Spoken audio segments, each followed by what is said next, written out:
There has been a bit of a resurgence of theme park tycoon games. Planet Coaster is a fresh new title that can easily become a franchise, while Roller Coaster Tycoon World, well, let's just say the series is well past its prime.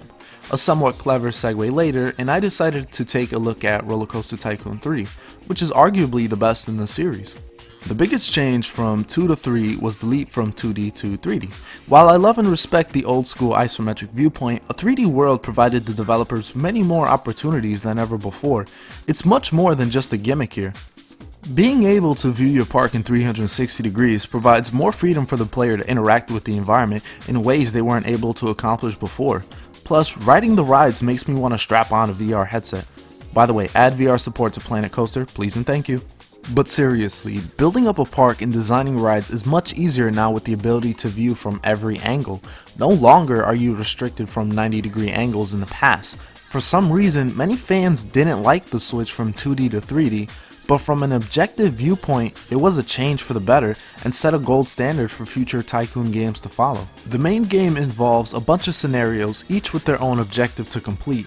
Objectives include achieving a certain park rating, achieving a park value, impressing a celebrity, building a coaster with a specific value, and much more.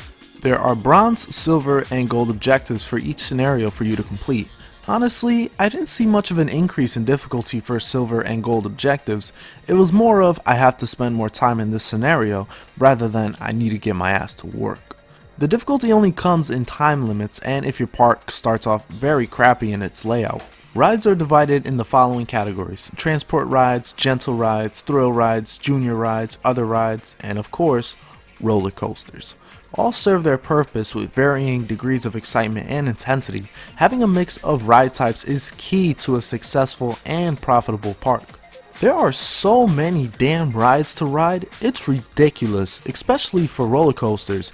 Each scenario features its own set of rides to build. Some are given right off the bat, while others need to be unlocked through research. Besides having a great time, your guests will also have other needs that need to be satisfied. This includes eating, drinking, and pooping. This is where the micromanagement is really insane. Not only can you charge people to use the bathroom, which is a little shady, but you can also adjust the amount of ketchup on a freaking burger. That is some next-gen simulation right there. Enough farting around, let's talk about what you really came here for: the roller coasters. As stated before, designing your roller coaster has never been easier, now with the ability to rotate the camera in 3D, and for the first time ever, there is an autocomplete function. To be honest, it's slow as molasses and is definitely faster in future games like Thrillville, but it was a nice addition at the time. What many of the ripoffs and clones fail to grasp is the feeling of managing your own park. Being able to view the customer's happiness and seeing what needs to be improved actually makes you feel like you're running a company. The simulation model here is freaking fantastic, and it is very responsive in the actions you take. If your park is growing and you decide not to take any actions, there will be consequences. Conversely, if you are spending money without the customer base to support it, the risk might or might not pay off. You also can't slack on certain areas of your park or you'll suffer for it. For example, you need to keep up with your staff as your park increases in size and visitors. You can hire handyman mechanics and entertainers. You can also develop their skills for them to become more efficient at their job. Plus, your staff needs to be busy or else they'll get bored and just quit. If we were just looking at the base game, it is extremely well balanced. But since this is the Platinum Edition, this is all broken when pools are introduced. You want to make money? Just build one huge pool and charge a crap ton of money for it. Especially on a hot day, everybody's going to be there. I'm surprised they never patched it, but for some reason the game is awesome for it. Okay, for some reason, Roller Coaster Tycoon 3 included the ability to create your own fireworks show, complete with lasers and your own custom music. It's pretty awesome too seeing the crowd react to it. I'm just surprised to see it in a game like this. I mean, don't get me wrong, there's a wide array of different fireworks and lasers to use, but I'm just surprised they bothered to add something extra like this. For you creative folks out there, Roller Coaster Tycoon 3 includes a sandbox mode to play around with. While you're given unlimited land and funds with goals from your imagination, there isn't a random map generator included. You'll need to use the terrain editor if you really want something unique. I know I can continue on and on, but I think we'll end it here, keep it short.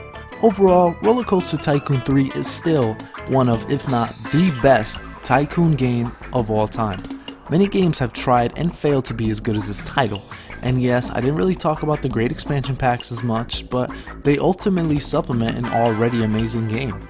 Simply put, this game is fun. Everything is very lighthearted and can be enjoyed by all ages.